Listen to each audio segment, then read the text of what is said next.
Hello, my dark darlings. I'm Markeia, and this is the Something Scary podcast. To our veteran listeners and those sheltering in the dark with us for the first time, welcome. The imagination is a powerful thing.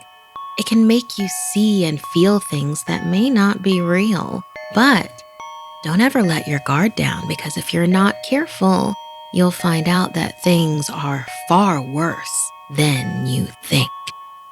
First, influencers put themselves in grave danger for the perfect post. Then, a fatal mistake by a sleepless neighbor, followed by a family vacation that becomes a family nightmare. Finally, in our final story, you may be done with the holidays, but they're not done with you. I receive hundreds of creepy story submissions every single week, and of those, the scariest ones make it into our podcast, along with the story that we've chosen to animate and post over at youtube.com/snarled. If you have a tale you're dying to share, send me an email at somethingscary@snarled.com. If you'd like to support Something Scary, then consider joining our Patreon. As a patron, not only can you help the show and see ad-free episodes, but you can also be a part of the horror and hear your name featured in one of our podcasts or weekly video stories. Visit patreon.com/snarled. So, want to hear something scary? Worse than you think. Fame will go straight to your head if you let it. And if you're not careful, that fame can make you do unspeakable things. Like in this story inspired by true events in Cerro Gordo, California. Wyatt was a young, wealthy entrepreneur who set his sights on the abandoned ghost town of Cerro Gordo.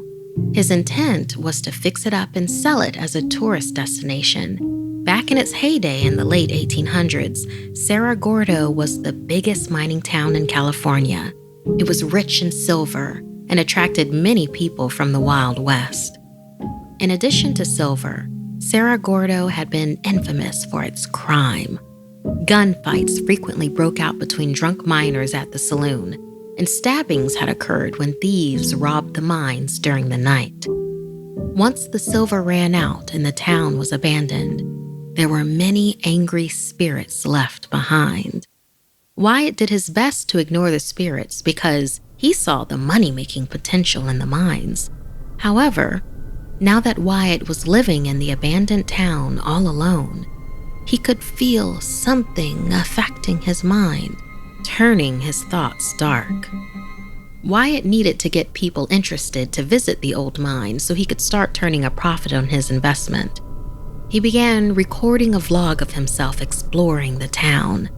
As he shared the videos on YouTube, Wyatt was surprised at the large following he quickly garnered, doing vlogs of just this deserted, haunted ghost town. Before he knew it, he had influencers reaching out to him, wanting to come visit Cerro Gordo and film their content in the exclusive, unique setting. Wyatt accepted, partly for the exposure his town would receive, but more so because he had become desperate for some human contact. The unhappy ghosts of Cerro Gordo had been his only company for weeks, and he feared their negative energy had an effect on him. As the first group of influencers arrived, Wyatt noticed some abnormal activity happening around the town. Curtains crashing down in empty rooms, ice-cold drafts of air that would shoot straight through his body, loud shouting noises coming from empty buildings. It appeared that the ghosts were disturbed by the new influx of visitors. Wyatt heard mysterious whispers, especially at night, urging him to send his guests away, and they grew more aggressive when he didn't do as they asked. The voice of an old prospector demanded he harm a couple of parlour enthusiasts so that they would never return. The thoughts seeped into his mind, and Wyatt could feel himself growing angry and resentful of his guests. When another group of 4, who were self-proclaimed ghost hunters, arrived, the spirits became more aggressive. They haunted the bedrooms with sounds and shadows. But these people had come specifically for the paranormal activity. They could not be frightened off so easily. Wyatt realized this, and he feared these people would never leave, that they would take over his town and business and suck it dry of all his profit. Wyatt had become twisted by the motivations of the ghost town's former residents. So now, Wyatt had to get rid of these earthly visitors for good. After the 4 guests went to sleep one night, Wyatt crept out into the lobby of the old hotel where they slept and built a fire in the giant wood-burning stove. As the fire grew hotter, the evil thoughts in Wyatt's head escalated with it. He was protective of his property. He felt he must defend it at all costs. These Insta-stars didn't care about him. They wanted to take his money away. They were probably plotting how to get rid of him, and he would have to beat them to the punch. Wyatt stoked the fire, higher and hotter. He raided the saloon and poured out every bottle of liquor he could find, on the floors, the walls, down every hallway. His guests remained fast asleep as he poured alcohol onto the pieces of split firewood next to the stove, lit a match, and tossed it onto the woodpile. The woodpile exploded in flames, hotter, faster, taller than Wyatt had expected. He leapt backwards and fell to the floor. Now disoriented, Wyatt struggled to find the door through the thick smoke that was now pouring from the stove, the woodpile, and the flames that raced down the halls towards the bedrooms. The fire spread speedily, following the path of alcohol Wyatt had laid throughout the hotel in a tricky maze of death. Wyatt stumbled out of the hotel, coughing on the smoke, and ran from the building. He could hear the screams of his guests as they woke up to the smoke and flames lapping at their doors. Each time one of them opened a door to escape, the flames would close in, burning them, choking them, and trapping them in the room that would become their tomb. From a hilltop, a safe distance away, Wyatt watched the hotel burn. The voices in his head cheered. The evil thoughts had taken permanent residence in Wyatt's head. He felt no remorse as he watched the old hotel burn until it collapsed on itself. No one escaped, and Wyatt remains there to this day, roaming the town, alone and insane. The tragedy made the town Cerro Gordo infamous, a macabre destination for those foolish enough to risk their lives for the perfect post. Find it and enter at your own risk. Thank you so much to Kelly for telling us of Cerro Gordo, California, and inspiring this story. So how about you, listener? How do you know if you're listening to your inner self or if a devil is speaking in your ear? Our imaginations can be very imaginative. So how would you be able to tell if the thoughts were your own? Also, how far would you go to get a perfect post for Instagram? Would you ever travel to a ghost town like Cerro Gordo, California? If you do, please let me know.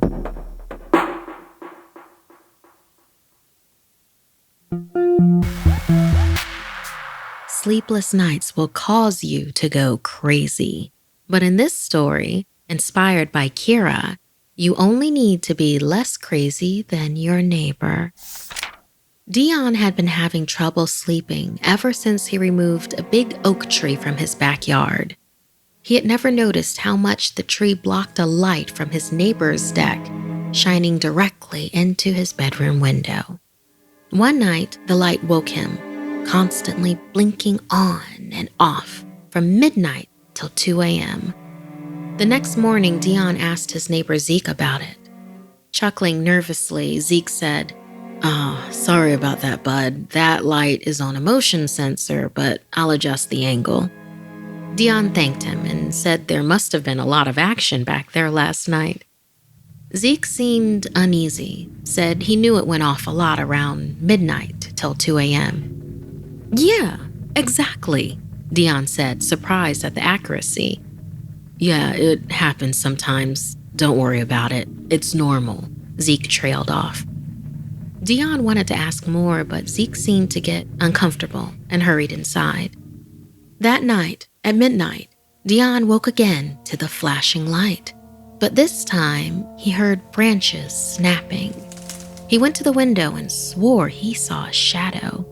It looked like an animal on all fours, but didn't move like one.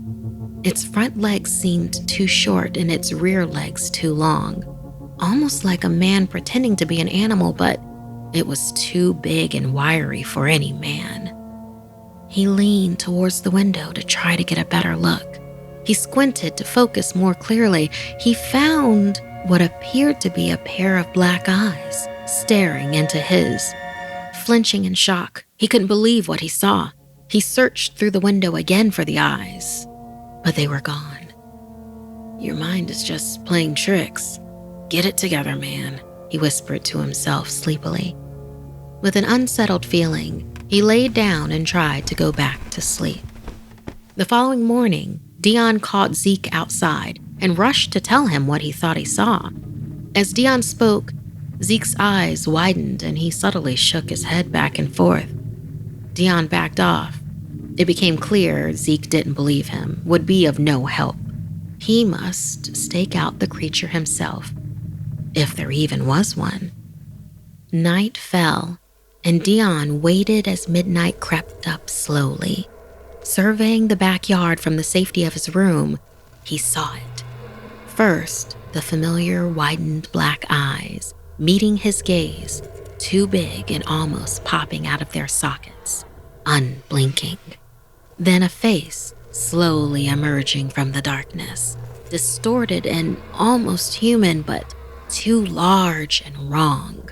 Some monstrosity trying and failing to blend in with a grin that bared no lips at all. Each time it advanced toward him, the yard erupted with light from the motion sensor from his neighbor's house, and the creature would pause in its tracks, resembling a nightmarish statue.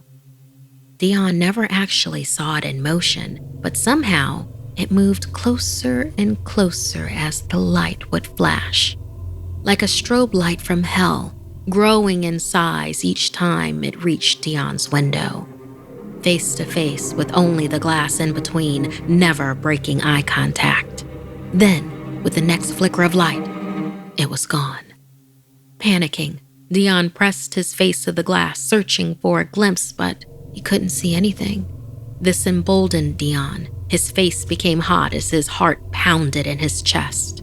Erupting with courage, he marched outside with his hunting rifle and headed into the darkness, where he first locked eyes with the beast, trying to look like a man. As he walked, he could feel it begin to stalk him. The creature's presence closed in, appearing larger than he could have imagined and barely making a sound. Filled with adrenaline, Dion quickly spun around, firing off several shots as he fled over to Zeke's house. Dion forced his way through the back door, hoping to wake his neighbor and enlist his help in killing whatever that thing was outside. Dion ran into Zeke's room, but the man wasn't there. He searched the rest of the house only to find it completely empty. Worried that the creature had taken Zeke, Dion reloaded his rifle and headed back outside. As Dion took his first step outside, the motion sensor kicked the lights on once more, and there, in the clearing between Zeke's and his house, the creature lay bleeding out on the ground. Dion's wild spray of bullets had found their mark. Slowly, Dion crept closer to get a better look at this strange thing. As the creature continued to bleed, it began to transform, becoming smaller and more human-like. As Dion finally got close enough, he saw it gasp its last breath and fully revert to its original form, his neighbor, Zeke. Thank you so much, Kira, for inspiring this tale for us, this shapeshifter's tale. So, my dark darling, if you were Dion, would you turn yourself in? Or would you keep something like this secret? Would you tell the entire truth? That your neighbor was a shapeshifter? What unusual things have you seen out your bedroom window? Maybe something like too many shadows when there aren't enough things there to cast those shadows. Or worse yet, maybe not enough and something standing there, but no shadow is underneath it.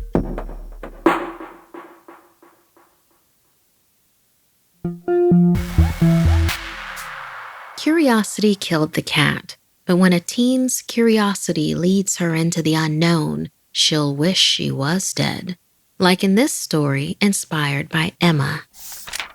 This year for family vacation, I chose Beaver Dunes Park in Oklahoma. 300 acres of sand hills that offered dune buggying as well as fishing and hiking on the nearby campgrounds. Everyone assumed it was because I loved the desert sand, but really, it was because I was interested in the paranormal activity I've heard happens there. When the Spanish explorer Coronado traveled to Oklahoma in search of gold, Native Americans warned him against venturing into the dunes, but he ignored the warning. Coronado later wrote in his journal that 3 of his men vanished in a green flash and were never seen again. Years later, men in black were seen investigating the area where a supposed UFO crashed. Multiple people went missing in the dunes through the years. Some think it's quicksand, while others believe it's the Shaman's portal, which takes them to an unknown destination. I was determined to find out. We arrived at our hotel and my family planned to visit the park in the morning, but I couldn't wait that long.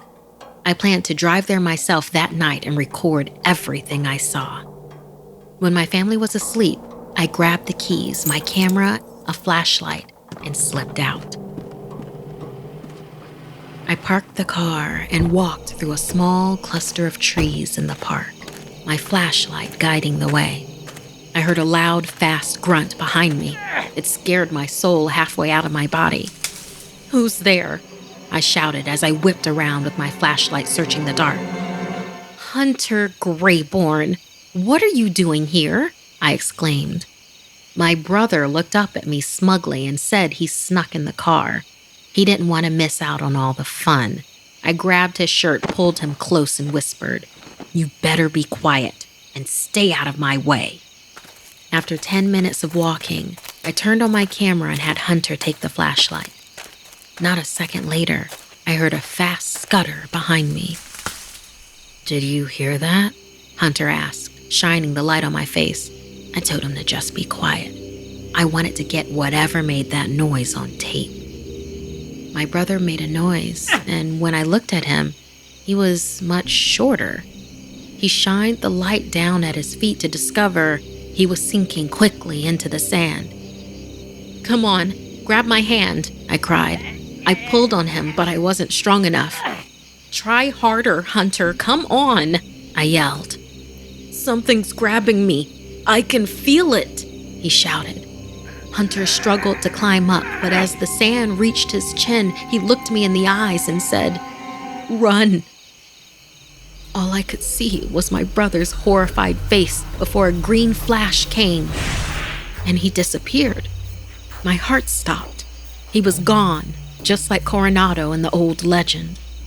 Fear consumed me and I knew I had to run. I raced into the darkness, hoping I was heading towards the car. I had to get help. After what seemed like an hour of running, I collapsed. Whatever took him had to be too far away to get me too. A sudden sound of movement behind me made me fear otherwise. "It's just the wind. It's just the wind," I said. "It's just the..." Laying on the sand, I suddenly felt my body sinking. The sand consumed me, and sharp grains of sand filled my eyes and lungs. The pressure compounded on my neck as if to strangle the life out of me. The last thing I saw was that same green light surrounding me before I descended into total darkness. A shrill scream caused me to shoot out of my deep sleep, only I couldn't sit up. I opened my eyes and was blinded by the widest and brightest room I had ever seen. like a hospital room, except my arms and legs were enclosed in thick metallic rings. Slowly, I turned my head to where the now muffled screaming came from. I saw in the bed next to me laid Hunter, shackled like me, only drenched in blood. Standing over him, with a rotating blade in hand, was a tall, silver body that looked as if it was made of leather. Its hands were larger than any human's, and it looked as if it could crush boulders with just one of them. The scariest thing, though, was the alien's 3 eyes. They were huge and a deep flowing black. "Don't touch her. Just take me," my brother pleaded. Another tall creature entered the room and they looked identical. Realizing what was about to happen to me next, I began to struggle. "No, don't," I cried, trying to break free. The alien stalked closer to me. When it reached my bed, its large hand wrapped around my throat, holding me still. As it examined me, it seemed to speak, but I heard the words with my mind, not my ears. "Specimens are related. One will suffice," Its voice uttered inside me. Suddenly, I was free. Gasping for air and coughing up sand, a park ranger stood over me. The sun was beating down and I was back in the park. He asked me if I was okay and I frantically looked around for Hunter. He was nowhere to be found, and I had the horrible realization that I would never see my brother again. Thank you, Emma, so much for inspiring this story for us with your tale. There are so many paranormal locations that have paranormal and supernatural and even alien activity attached to them. Dear listener, have you tried to look for places like this? Have you been anywhere spooky for a family vacation? Once you were there, would you be brave enough to go out exploring at night? We would like to know about some more haunted places dealing with the supernatural or the paranormal or the alien. So please, let us know what haunted places would you like to visit or that you know of. Maybe even a tale attached to the place. Tell us where at somethingscary@snarled.com.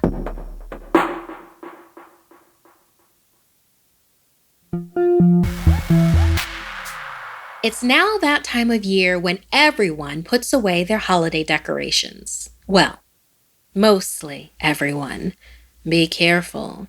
Leaving your decorations in the spotlight for too long can have unintended consequences. Elena couldn't stop thinking about the 13-foot skeleton her family bought last Halloween. 12-foot skeletons were all the rage at the big box stores, but the local mom-and-pop hardware store, King's Things, had to outdo them by making their own one-of-a-kind version of the articulated plastic skeleton with light-up eyes. It was better, they claimed, by 1 whole foot. It was crudely made compared to the originals, but that made it even creepier. The plastic was dull yellow and filled with cracks. The battery-operated eyes flickered off and on. It looked terrible and sinister, which made it perfect for the holiday. Elena's family went all out with the decorations in the front yard and made the 13-foot skeleton their centerpiece. The whole neighborhood loved it, making Halloween a huge hit for everyone, except Elena. She couldn't shake the feeling of uneasiness the thing gave her and was looking forward to Halloween being over. That is, until her family decided to keep the skeleton around for Thanksgiving. Her older sister was the one that suggested that they keep it, and her parents were delighted. Soon, the neighborhood was too, as the creepy skeleton now held a plastic cornucopia filled with a stuffed turkey. After that, it was inevitable that the skeleton would stick around once the Christmas decorations came out as well. The weird part was, it almost seemed like the skeleton was thriving from all the attention. The cracked plastic bones seemed smoother and whiter in the glow of the stringed lights wrapped around them. The once flickering eye lights now beamed bright and steady. Her dad even sewed together a giant Santa hat for it to wear. It was a jolly nightmare. Elena couldn't recall a time over the last couple of months when there wasn't someone out front marveling at the thing she'd come to loathe. Even worse, every day someone was changing the position of the skeleton. She was surprised that her parents or sister would go to all that trouble, but no one would own up to it. They even accused her of being the one moving it. Finally, New Year's passed, and Elena volunteered to take down all the Christmas decorations. She couldn't wait to fold up that monstrosity into the garage. As she tried to bend the skeleton's articulated joints, however, they wouldn't budge. It stared at her with its dead light-up eyes and clenched plastic jaw. Elena felt queasy. No matter her position, it never seemed to take its eyes off her. It was almost as if it didn't want to be put away, but she refused to give up and finally stored it in the corner of the garage. As the garage door closed, she finally felt a sense of relief. What Elena didn't consider was that coming home from school, she'd enter through the garage into the house.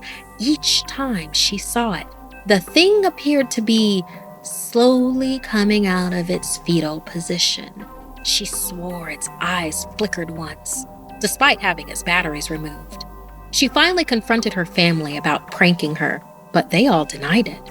Her sister loudly said how she was over it anyway, and that they should probably throw the huge thing out. One night, Elena got home late, and as she entered the side door of the garage, she noticed the skeleton was gone.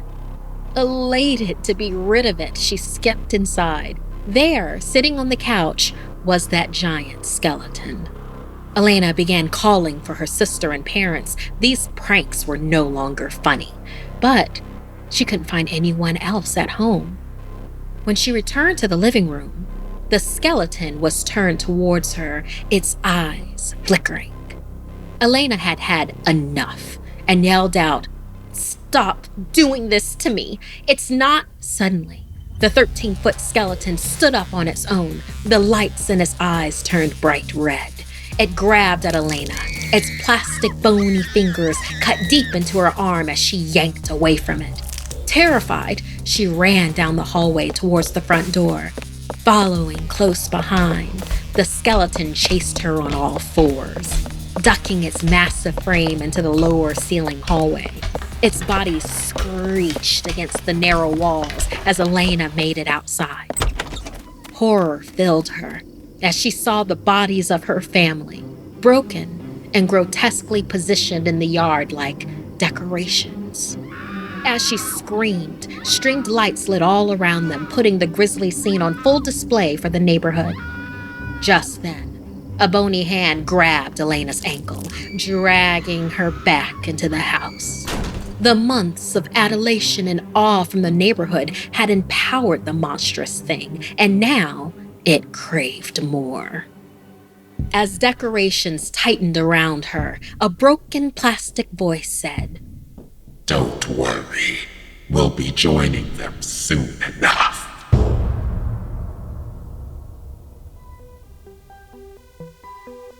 This week's podcast stories were edited by Markeia McCarty, Sarah Lukasiewicz, and Dennis Culver. Narration by Markeia McCarty. Audio edited and mixed by Fitz Harris. Art and graphics by Mari Carlson. Produced by Hannah Mullen and Markeia McCarty. Music by Sapphire Sandalo and Calvin Linderman.